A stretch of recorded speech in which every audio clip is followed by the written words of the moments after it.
You don't need that. I know, the peanut butter cup craving is strong, but I've got another solution for you.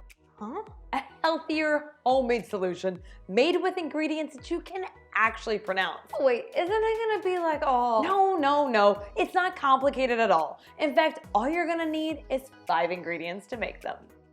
Much like with traditional peanut butter cups, we're going to need both a chocolate layer and a peanut butter layer. Since the chocolate layer is a little bit more temperature sensitive, let's start with that peanut butter layer. So go ahead and grab a medium-sized bowl and add 1/3 cup of a smooth and creamy peanut butter. If you're using more of a natural kind where the oil tends to separate, be sure that you give this a really good stir before using. Then, for a little sweetness, add in 3 tablespoons of pure maple syrup.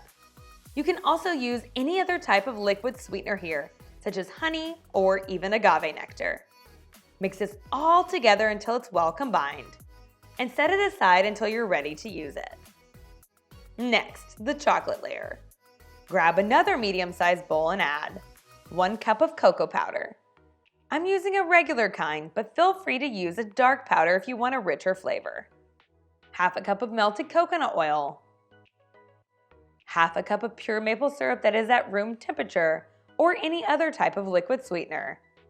And 1/2 teaspoon of salt. Yes, we're adding in a little bit of salt. If you don't already know, salt can not only balance out the sweetness, but even bring it out in desserts. Whisk this all together until it's smooth and well combined. Now, working pretty quickly here because that chocolate can harden up on you really fast. You want to make sure that you've got your muffin cup liners ready to rock and roll. I've got just these regular paper ones that work great. You're gonna line a 12-cup muffin tray with these guys. And then fill each one with about 2 teaspoons of the chocolate mixture, and then smooth it out into a flat layer. Next, fill each one with about 2 teaspoons of the peanut butter mixture in the center, pushing it down slightly, and then top with 2 additional teaspoons of the chocolate. Gently smooth out the chocolate layer over the peanut butter using the back of a small spoon until it's completely flat. Refrigerate the peanut butter cups for at least 2 hours or up to overnight until they have completely hardened. You can speed this part up by popping them in the freezer for 30 minutes. Since coconut oil has a melting point of roughly 78 degrees, you'll want to make sure and keep these refrigerated between servings. I'm going to sprinkle mine with a little extra flaky sea salt just before serving.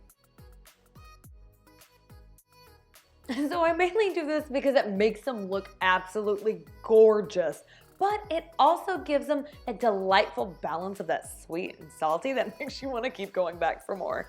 But okay, let's see if we can curb that peanut butter cup craving, y'all. Time for my taste test. Oh yeah, it totally does with that rich chocolate coating, that creamy and nutty peanut butter filling. But you know the drill. I really want to know what you think, so be sure to leave me a comment. Also, if you want a few more healthier dessert ideas, I have got you covered. Oh man, I'm still salivating. That's so good. You have got to check out these recipes right over here. Thanks so much for hanging out. I will see you in the next one.